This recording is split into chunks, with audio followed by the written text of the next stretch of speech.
Support for Ben Franklin's World comes from the Omohundro Institute of Early American History and Culture. In July 2015, the Omohundro Institute inaugurated a new program, the Scholars Workshop. Each summer, the OI invites 6 untenured or unaffiliated scholars to Williamsburg to work with its experienced editorial team on improving a book, chapter, or journal article. The goal of the workshop is to help scholars write better, more engaging history books and articles. Whitney Martinko, who's an assistant professor of history at Villanova University, participated in the first Scholars Workshop.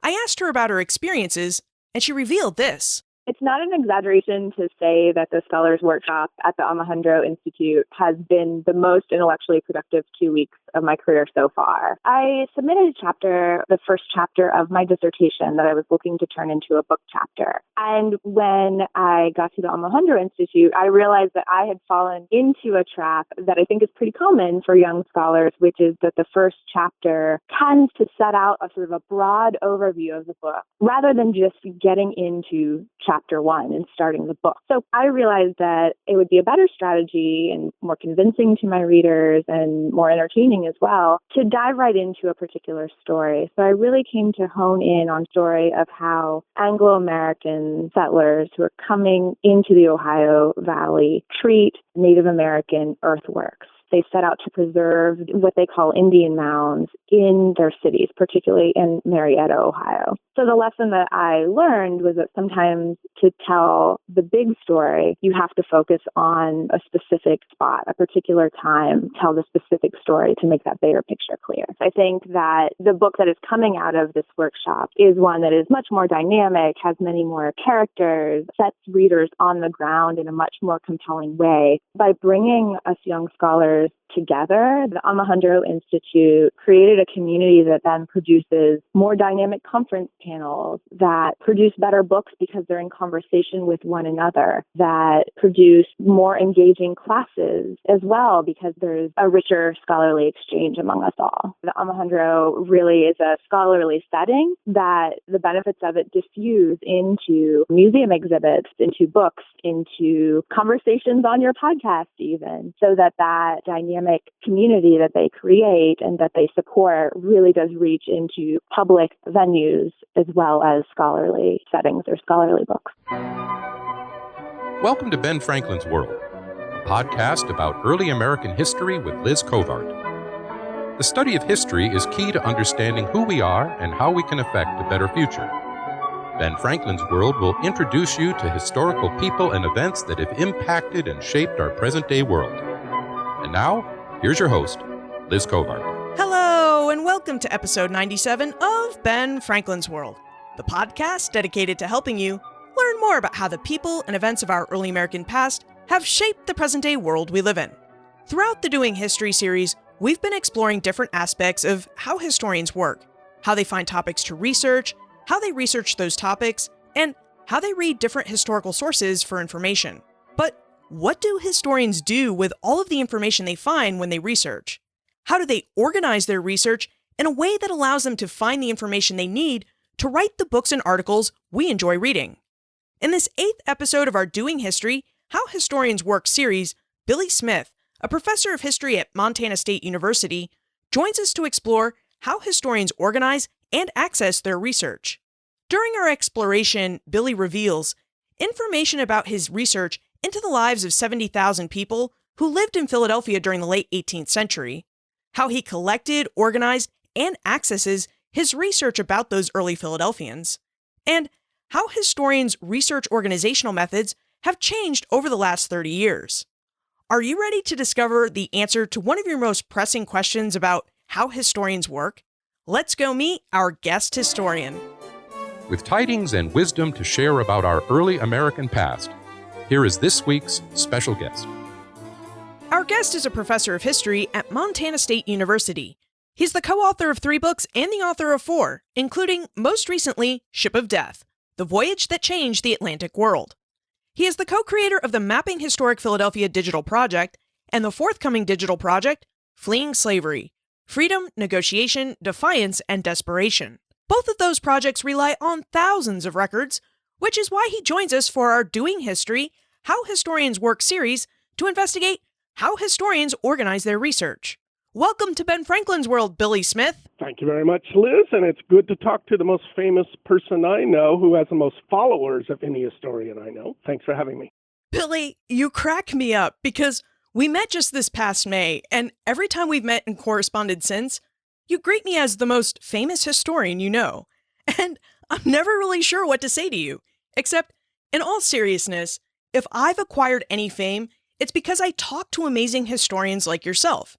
You all have such great information about early American history to share, and great histories of interest to a lot of people. So let us now get into your information about early American history. In the world of history, Billy is what we call a quantitative historian. Billy, would you tell us what a quantitative historian is and tell us how you became one? Quantitative historian, not too many of us are doing that anymore since it really started to emerge in the early 1970s for a couple of different reasons. One is as people shifted their gaze, that is scholars, to lower class people, African Americans, women, people who didn't leave a lot of written records. And one of the ways you could get at those people to understand them, both then and now, is to investigate the records where they are recorded and to try and piece together then their lives. What that entails usually then is finding records where they're recorded, censuses, tax lists, city directories, items like that, or maybe if they come into contact with the almshouse or things of that sort. So I and other people have taken those kinds of records and quantified them and used those statistical data as at least one aspect of our interpretation of the lives of especially lower class people in the past. A lot of your work centers on colonial Philadelphia. Why is that? Is it because you started with Philadelphia and now have too much data from all the censuses, tax lists, and city directories to study a different city? It's true that I keep returning to Philadelphia again and again, although I've done a number of other books about the Atlantic world and things of that sort. But part of it is exactly right, that once you spend hours and hours and days entering records into a computer, as I did way back in the 1970s, beginning then, it's advantageous to stay with that kind of material and to build on it. And so one of the reasons I do go back to Philadelphia is because of that. And I can keep augmenting the data I have, which I've done for the last 30 years. And it's one of the reasons I have so much data available to me now. Secondly, also, originally I got interested in Philadelphia because as I was interested in lower class people in the Revolutionary era, this was one of the more radical places. This was one of the places where you had the most obvious class conflict, too. And that's what originally drew me there because that's what I was interested in, especially in my first book, about the circumstances, conditions of lower class people and how do they participate or not participate in the Revolutionary era. You went through all of these different types of records, census reports, city directories, tax lists. What kinds of information were you collecting from those sources?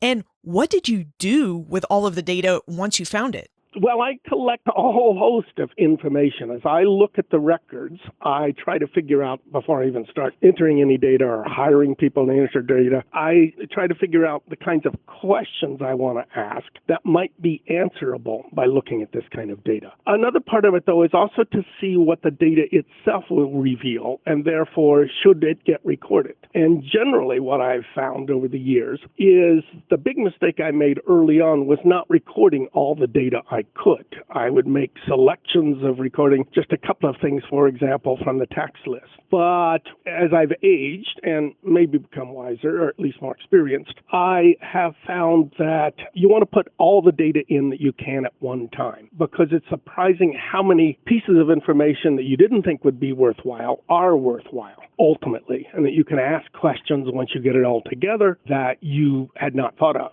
to begin with. So if you want a few more details, I can tell you about the kind of data sets I've got. Yeah, that would be great, because we'd love to know, like, when you're looking at, say, a city directory, what types of information would we find in that type of source? And what knowledge about early Philadelphia would we be able to glean from that information we find? City directories were in early America, just beginning in the 1780s, really, the late 1780s. And in Philadelphia, and it's one of the reasons I also returned to Philadelphia, because it's got such a rich trove of records. In the late 1780s and then throughout the 1790s, publishers began to put together these city directories. What it has in there is the name of the head of the household, that person's address, and also that person's occupation. So those are three columns, if you want to think of it, you would put in a data set. You'd have a name, you would have the address, and you'd have the occupation. Now, you can add to that by using other records that are still extant from Philadelphia, which I've done. 1790, for example, and 1800, the first two censuses, have a lot more kinds of detail about not just the head of the household, but the composition of the household, the race of the householder, the occupation, things of that sort. So I've recorded all of those things too. And then the tax list has different kind of information, occupation, but also how much taxes do people pay? What kind of taxable property do they have? Do they have slaves and servants? Because those are taxable, for example. And then you create a data set out of that. And then the hardest part is mushing all of those together to give you an incredibly rich data set with a whole host of variables. Probably I've ended up with,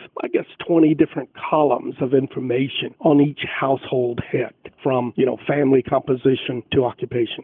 So what can we do with all of this data? Perhaps you could tell us about your Mapping Historic Philadelphia project and show us how you use the data you've collected.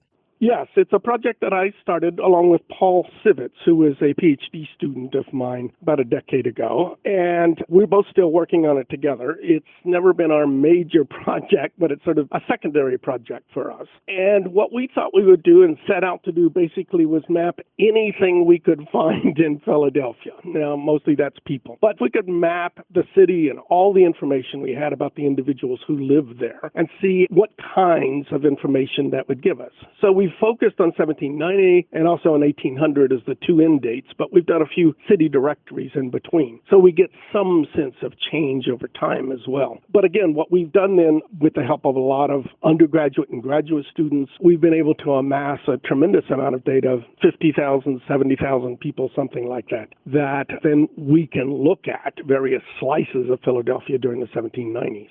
70,000 Philadelphians? Billy, when you placed all of their data on a map, what interesting insights did it reveal about early Republic Philadelphia? I've been doing several papers out of that. Once again, Paul Sivitz and I have been doing some papers out of that. Our most recent one was with the Omohundro conference this summer. And what we were focused on, and really spurred on by what's happening in our current world in America, we were spurred on to look at how did people organize themselves by ethnicity, or did they organize themselves by ethnicity? And so part of our mapping finding was that in ethnic terms, Philadelphia in the 1790s was very well integrated. Nothing like Philadelphia is today, quite frankly. It's one of the more segregated cities in the world right now, especially with an African-American population that's quite segregated from the white suburbs and things of that sort, very typical of lots of American cities today. But in the 1790s, people are living side by side. You've got Germans living with Irish next door, or even on the floor above them. You've got some French people who are in there living side by side with Scots and Scots-Irish. So to us, and one of the ways we interpret that, is that this kind of interaction was absolutely necessary in your daily life. You couldn't walk down the street. You couldn't go to a shop without seeing people of different ethnic groups.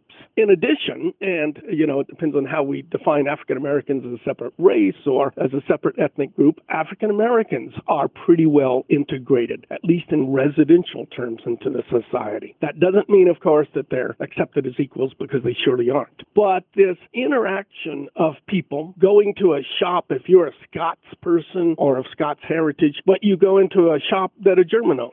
Now, surely there must be some hostile interaction on occasion, but searching through newspapers and looking at newspaper reports that we can search keywords, that doesn't seem to be a lot of the issues in Philadelphia in the 1790s. Instead, people seem to be, at least on the surface, able to live with one another. And again, to go back to the current world in America, we see this as an early era of the early new nation that's emphasizing city of brotherly love, that's emphasizing the way in which people from a whole variety of cultures can actually coexist and perhaps even learn to tolerate one another, and perhaps even take the next step and learn to respect each other. You have collected, as we said, demographic details for around 70,000 Philadelphians. How have you kept all this information straight? How do you organize all of your research? That's what the job of the data sets is, mostly. And that is I use Excel. It's a very easy program, really, to put in a little time and to learn. And also it's a shareable program. I share a lot of my data, and I'm committed to doing that. And since lots of people use Excel just like lots of people use Word, it's an easy program to send to other people, to post online, which Paul and I have done, so that other people can use that data. But essentially what it is, if you don't know what an Excel file is essentially a variety of columns, and you put information in each column. So again, I think as I mentioned, I probably have about 20 columns on every person in Philadelphia who we can find in one of the records in any case, with a whole variety of information. Then you can use Excel or some other kind of program like maybe Statistical Package for the Social Science, a real old program that I used to use. But you can use Excel or SPSS to analyze and produce statistics and graphs and all kinds of fancy ways to visually be able to see what that data means, be able to interpret it. You mentioned that you used to use software called Statistical Package for the Social Sciences. Billy, you've been a historian for over 30 years, and I have to imagine that your research organizational methods have changed a lot over time. Would you tell us how you used to organize your research? Like when you wrote your dissertation in the late 70s, early 80s? And tell us how you came to use Excel today. You're really going for the old stuff here, right? I used an old-fashioned typewriter. I know, it's just amazing, isn't it? Which also meant then whenever you got corrections from your committee, you had to go back and type the whole thing over again, too. So I was just physically doing a lot of typing. Fortunately, I got really good at it. But, it was the old days. There weren't computers around, or at least desktop computers, where you could, type your material in and then edit it and things of that sort. So just in terms of writing, old-fashioned typewriter kind of stuff, which I'm really glad I don't do anymore. Text editing's been fabulous for that. But in terms of doing the research itself, for example, my first book, dissertation, I was doing what was then traditional, which is 5x8 cards, where you would put a heading at the top, and then you would make a note, either on a secondary or primary source, of a particular topic, and then you would end up with, 4 shoeboxes worth of these 5x8 cards. Very cumbersome, very difficult system. And I quickly moved away from that because of the cumbersomeness and went more and more to notebooks. I would have notebooks on individual topics, and I would change notebooks that I would handwrite in about particular topics or a particular chapter that I knew I was going to work on, or an essay or something like that. The great joy of when the computers came in, and especially where we are today with them, is now, of course, I put all my notes, just type them into the computer, whether I'm in the archives or if I'm reading a book, and keep them in separate files. And then what I found has just been wonderful the last half dozen years is to be able to use Office to search for keywords in those files. Because I can't even remember exactly what's in those files many times, regardless of what title I've given those files. But I can do keyword searches, and my memory is pretty good, and especially when I know what I'm searching for, to be able to structure a few keyword searches, and, they just pop up in 7 files. You go open those, and voila, hopefully you've got some good material. You said I was going for the old ways, but I know historians who still use and swear by the Notecard Method. In fact, during my first year in graduate school in the early 2000s, my advisor sat me down and gave me the Notecard Method talk. I tried it out, but then I was like, what am I doing? I found note cards were really cumbersome, and that system just doesn't work for me. Yes, and I still know, in fact, David Large, good friend of mine up here, who writes about a book every other year, he's just amazing, and he still handwrites. He's just said that he's always liked that system, and I do recall handwriting too and liking that, and he likes the flow of it, and so he still handwrites before he ever types anything in. So, clearly, whatever works for people, it seems like, whether you're writing, whether you're researching, whatever system one can develop that works for one, well, that's probably the best system, quite frankly. You've given us a broad overview of how you organize your research, and I'd like to get into the nitty-gritty of your present-day practice of it. But before we dive in, would you tell us about your present project, Fleeing Slavery, so we have a bit of context to go by? Thank you for asking about both of these projects. Another thing that I've discovered about myself over the last 25, 30 years is that if I'm working on 2 projects at the same time, it really helps me a lot. I don't think it speaks well to my sense of focus because I get bored relatively easily with one project. So I'll work on it for 3 or 4 days, and then rather than just stop and not do anything for a while, I move to the other project, and that renews my interest usually. I also find that working on 2 projects at the same time almost always one informs the other, because I'm thinking about two different topics, and even if they're separate, like, for example, the Runaway Slaves Project, which is my major project right now, even if that's separate from the Mapping Philadelphia, I do find that there are overlaps between the two. So the Runaway Slave Project, what I'm trying to do there, and Simon Newman, who's at the University of Glasgow, he and I are applying for various grants to fund our trying to put together information about runaway slaves across the Atlantic world. So everywhere from Africa to British North America with the Caribbean in between. He's got a big project going right now on Scotland and Britain and runaway slaves there, has found a surprising number. And so what we're trying to do is think in broader terms. And so we can have comparisons between the various areas, understand then what are the goals and strategies of runaway slaves themselves, how successful can they be in those goals and strategies, things of that sort. And as we're doing this, what we're primarily focusing on, but it's not the only thing, are advertisements for runaway slaves.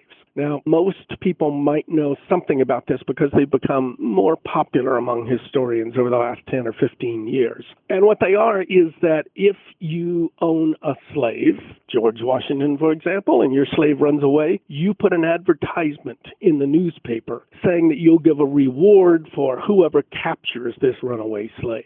And in that process, you give as detailed of a description as you can about the runaway slave. So what it means is we have tens of thousands of these kinds of advertisements, and that we can dig into those to try and understand the slaves themselves. It's a great teaching tool, too, is what I found. When I give these to my undergraduates or graduate students, it's great to just give them 3 or 4 of these, have them read them, think about what kinds of information they might be able to garner out of this. And also it leads naturally into saying, well, but who produced these things?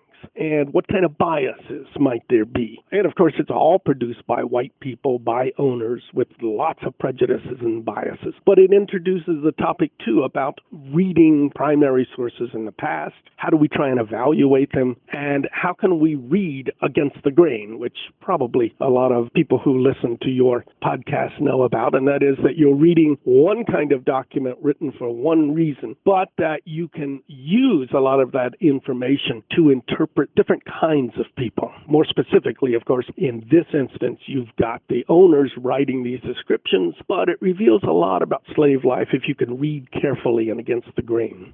In an effort to fulfill his goal of collecting around 2,000 runaway newspaper ads for fleeing slavery, Billy just completed a research trip to the American Antiquarian Society in Worcester, Massachusetts. Billy, would you tell us about the newspapers you looked at and what you did when you found information within them that you needed for fleeing slavery?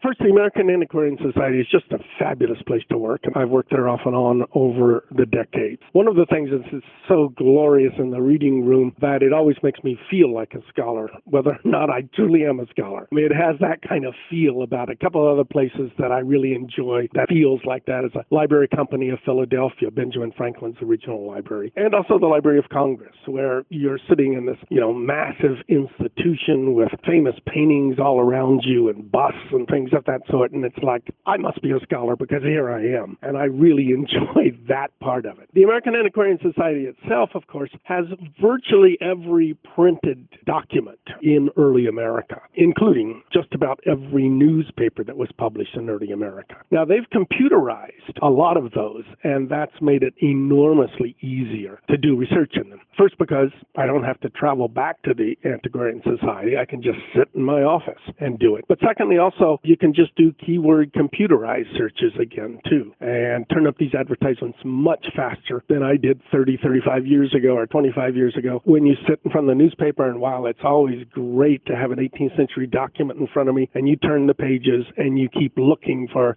runaway slave ads on each page, which is quite tedious and takes some time, even though I still just love doing research, too. So if I come across those kinds of documents, I will record a whole variety of things. things. What's the name of the slave? What's the date the advertisement's put in? Who is the master? What's the occupation that the master's talking about the slave? Masters will often describe them as mulattoes, perhaps, or light-skinned. What kind of African scars might some of them have? Where might they be going? There's probably 20, 25 different kinds of pieces of information that I record from each one of these runaway slave advertisements. And what do you do with the 20 to 25 pieces of information that you find in a slave ad? Are you recording them in your Excel spreadsheet? Precisely. Yep. So you set up sort of codes for all of this, or you're sitting there in front of your Excel and you can punch all of this in. Do you ever take digital photos of the records you find so that when you're back home in Montana, you can reference them? I know that's become very, very popular. It's not something that really I have done very much. When I first started going to archives, you could make some microfilm of some of the pages that you would come across, or you could get them to scan them in some way or another. I didn't find that too useful because I would do it too much, and I would scan a whole bunch of things in, and I would come back home, and then I'd just be kind of overwhelmed by it, quite frankly. What instead I've done over my career is when I go into the archives, I try to dig in right there and start figuring out what is the information they've got, what's the most important thing that I can have, and also, rather than just passively record it, try and interact with the documents themselves and see where they will lead me often. And so that I found that a much more successful strategy for me is, even though it's slower and it takes longer time to acquire the material, I see archival time as not just gathering information, but also interacting with that information, asking questions, seeing where it might lead me while I'm still in the archives to other kinds of sources. When you're reading a runaway slave ad, do you ever transcribe the ad verbatim into Word or into one of your Excel datasets? About 25 years ago, I published a book with about 300 advertisements, both for slaves and also for indentured servants, runaway advertisements, with the University of Pennsylvania. And in there, that's all they are. I mean, I've got some analysis to at the beginning introduction, but that's specifically what they are, typed in verbatim from the advertisements themselves. The notion was that, again, as I mentioned earlier, I find these to be incredible sources to help undergraduates and graduate students understand what historical research and interpretation is all about. So yes, I've had a great deal of experience in the past just verbatim typing everything right in. Nowadays, I don't do that as much because, again, you can revisit on the computer any of these advertisements if there's a specific person. So I might take a few notes in addition to entering data into the Excel file. And if I want to go back and look at the ad, that's really easy to do once I'm on my home computer here. Okay, but say you did want to transcribe these ads today. Would you save your transcriptions in Excel, or would you store them using some other electronic or paper method?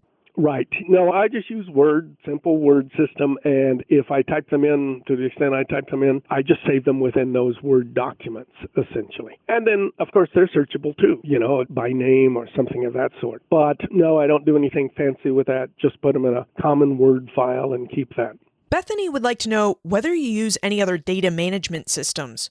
We've talked about Word, we've talked about Excel, but do you also use software like Zotero or FileMaker Pro, Scrivener, or Devonthink? I haven't, quite frankly. FileMaker Pro I've looked at, looks like it probably would be quite useful, but now I found that I can do the statistical analysis I need to do with Excel, pretty much, and also just the writing and keeping of notes I do in Word. So I keep it pretty simple in that regard. And frankly, also, I'm just tired of learning new systems, new software. So that shows how long and old I've become. And so I'd much rather now just put my time into thinking about history, writing about history, than getting too fancy with these new programs. But I'm sure that they would save people a great deal of time and help people organize their work.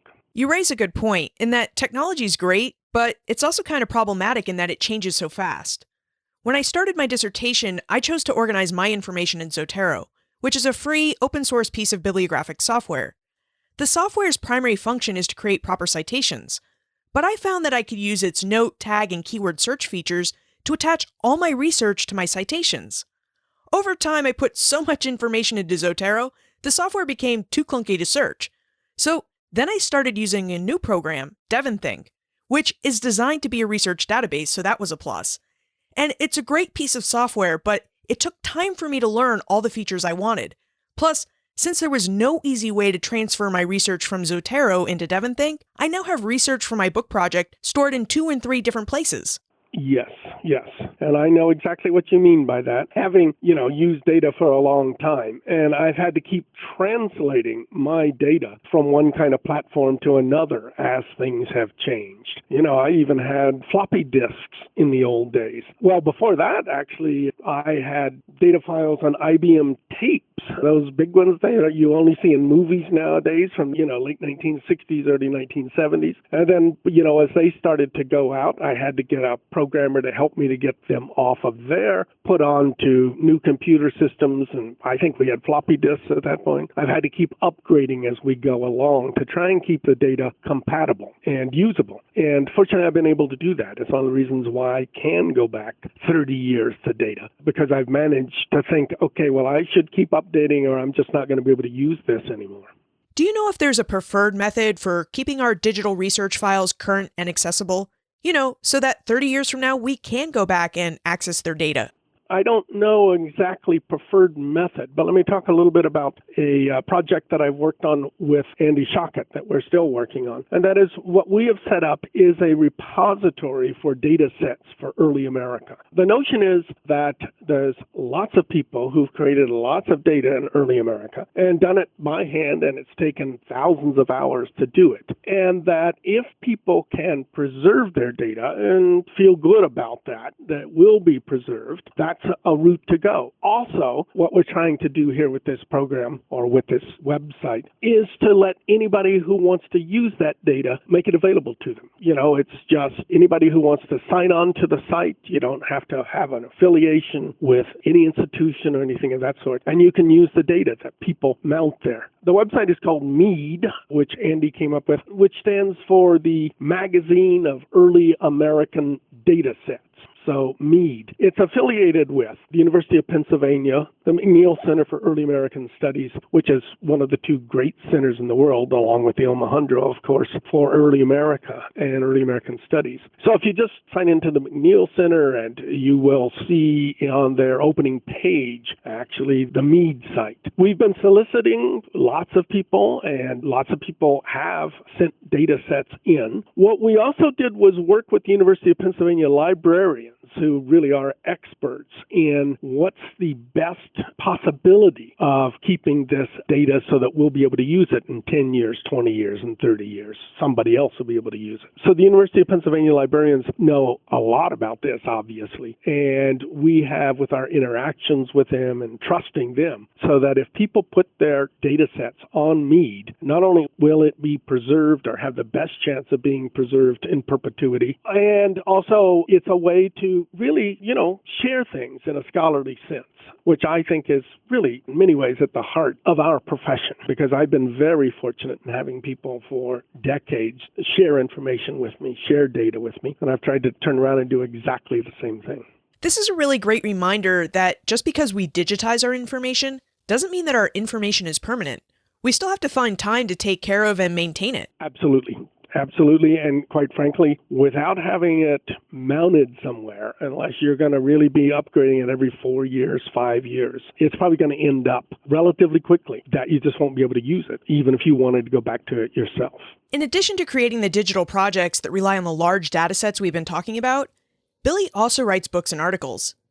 Billy, does the way you organize your research for a book or article project differ from the way you organize your information for a digital project? Yes, and I guess I've talked a little bit about how I keep my notes now, both for primary and secondary sources, in Word files. And so if I go to particular archives, like the American Antiquarian Society, for example, I will just set up a Word file and just take my notes right in there. Or if I read a book, I will take a separate file on that book. So what I end up with are hundreds of files, quite frankly. And again, I depend on the sort of indexing and computer word searches to find the material that I need. And then the next step often is, okay, then I will take various files for a particular chapter, let's say, and I will, set up a folder for chapter 1, whatever that's going to be. And then keyword searches, find the files that seem to be relevant to the topic, and then I will copy them into the chapter 1. So that kind of narrows down to, maybe 40 files that I've got in there that I can relatively easily work with. When I'm writing, I open up 2 screens, basically. One with the notes on one of the screen or various note files,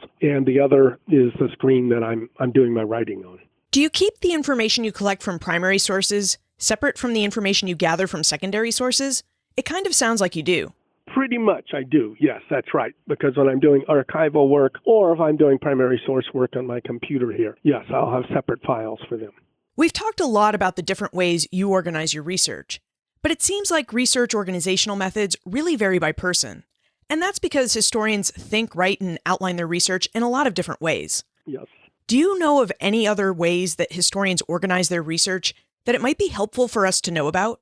A bit, or at least I'll make one reference on this, and that is a good friend of mine, Simon Middleton, who's at the University of Sheffield. He and I were talking about this last year, I think it was, and he was saying that what he's moved to is verbal note-taking, basically. So, as we all know, you can set up your computer and you can talk to it and it will just record your words. Well, he's found that's very useful, so that when he's reading a primary source, let's say, he has an idea about it, or if he just wants to, read a specific quote into it, he just reads it into the computer rather than typing. And then, he's got all this in the computer. He can do the same kind of computer keyword searches that we do. He can open up files. He's one of the ones that suggested to me this way, open up the various research files on one screen and then write on another screen so that you've got it right in front of you, shift back and forth very quickly. I think that's interesting, but I'm a really good typist, frankly, after all these years. And so I haven't really moved to that kind of verbal note-taking or even writing an essay. He was talking about how he's starting to even write in that fashion and talk it through, which I think is quite admirable, and I'm sure a lot of people that would work very well for them.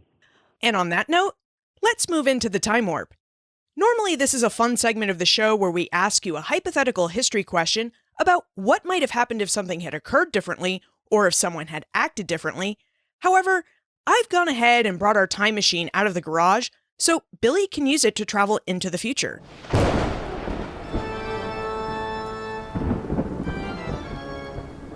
The time warp. Historians can't predict the future, but they can speculate about what might have been.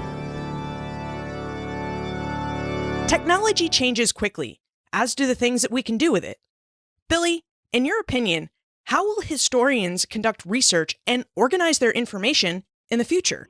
In my own lifetime, as I've been talking about here over the last 35 years, things have changed so radically. I think one of the most significant things for historians and scholars is that, and I think this is a sad occurrence, is that we probably will not go to specific archives anymore in the future. We won't need to. And I'm just drawing on my own recent experience with my Ship of Death book that came out a year or two ago. I started that book off and on 7-8 years ago. Traveled really from, to Paris, to London, to the Antiquarian Society, to LA, and to half dozen other archives to do research on that. By the time I finished that book, I could find almost anything I had looked at online. It had been scanned in online. Now, that was fabulous because I could go back and look at it. On the other hand, because I love working in archives, I love doing research like that, and frankly, I love going to Paris and London. But I see that as being less and less frequent or depended on as we move into the future. And, I can just almost get anything I need right now on my computer. Now, things do change, it's true, and much more information is available and will be available in the future, clearly. I also assume that, in just trying to project, but I don't know where technology is going, except that it's going to become more and more all-encompassing in our lives, as well as in our research lives. But I assume we will just be talking to computers and asking them to fetch things and asking them to find things in a much more sophisticated fashion than we're able to do even at this point. And that so a lot of our interaction and doing research is in many ways going to be done by computers, as long as we can frame the questions correctly, and as the computers move along and get smarter and smarter as they seem to be doing. A lot of historians are very concerned with this idea that we won't need to go into archives anymore. Do you think historians will lose anything by not going into physical archives and looking at physical sources? Yes, I think they'll lose things both looking at the physical documents, which again, I've just fell in love with when I first started holding 18th century documents. And there is something special about that. There's something I always find inspiring about that, just having the document in my hand. And it is much different in many ways than looking on a computer screen. But other things I found about archives that are so valuable is the community of scholars that one finds there. I've almost always had great experience in going to archives if I spend 2 or 3 weeks in meeting people, meeting the staff who have just tremendous knowledge often of the records they've got and have helped me find things that I never would have located before. And also meeting other scholars who are working there, going out to lunch, talking about their projects, and making friends through that. And so I found that a very social occasion in many ways, and not just in, getting friends, but also in interacting in scholarly fashion about, well, what project are you working on? And, what information do you know about this? And being inspired on how other people are working too. So those kinds of aspects I fear will disappear. I don't know if they necessarily have to if people make a big effort to talk to each other through computers and Skype and things of that sort. And I'm hoping that that might be a way out of this kind of dilemma of how do you keep conversations going with other scholars. And certainly email has made that much easier to do too. But that physical presence of the documents themselves, other humans, that's something I've cherished as I've done work in archives. And one of the reasons I like going there, and yes, it will be too bad when that disappears.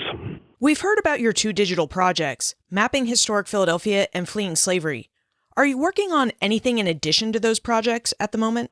No, I'm working on basically a couple of articles out of each project right now. As I said, I just did something on ethnicity in Philadelphia, and I've just recently written an essay about runaway slaves in early America, too. So right now, I don't have a specific book planned out. I'm sure I'll probably get there at some point, probably on each project, a book. But right now, I'm just thinking in smaller terms and trying to figure out the kinds of questions I really ultimately want to ask in a book. And so working on articles is a way for me to generate those kinds of ideas and to see a little more clearly then at some point after I've written a couple of articles, this is where I truly want to go with a book.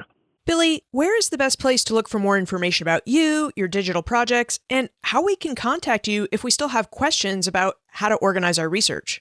Paul Sivitz and I have, for this mapping project, a website called Mapping Historic Philadelphia that you can find online. It's free, open, lots of information there. You can use any maps or you can use all of the data that we've got there. Mead, as I mentioned, this magazine of early American data sets, has some of my material on there, but lots of other people. I'd say we've got maybe 20 other scholars at this point who've contributed. And if anybody wants to contribute, by the way, you should check it out. Share your information.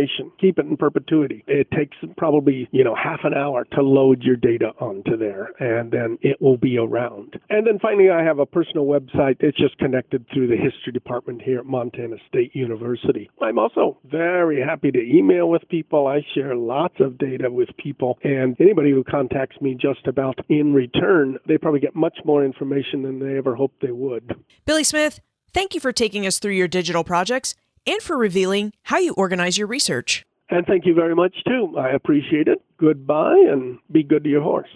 Historians organize their research in many different ways. As Billy noted, he likes to keep things simple. He collects information he needs for his data sets in an Excel spreadsheet. He collects information he needs to analyze and interpret that data in Microsoft Word files. And anytime he needs to find information to write or create his visual models, he performs a keyword search. I don't know about you, but I was really surprised by the simplicity of Billy's organizational methods. I really thought a tech-savvy historian like him would be using software like Zotero, Evernote, Devonthink, or FileMaker Pro. A method that speaks more to our present-day tech-rich world. With that said, I really understand and appreciate why Billy likes to keep things simple.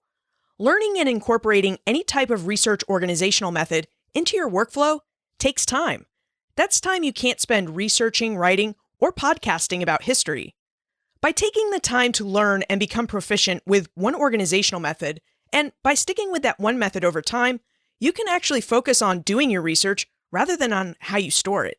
Whatever organizational method you choose, you should consider how long that method will allow you to access the information you put into it. As Billy reminds us, digital data needs to be accessed and updated every 4 years or so, or we lose our ability to access it.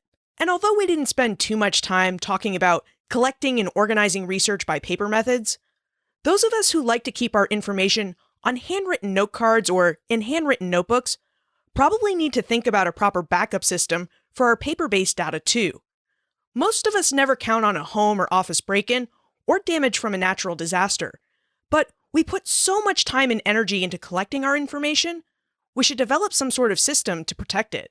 You can find information about Billy, his digital projects, plus notes for the software, apps, and resources we talked about today on the show notes page, benfranklinsworld.com/097. Also on the show notes page, or in your Ben Franklin's World app, you'll find a link to a handy-dandy reference sheet I created with the help of about 20 historians.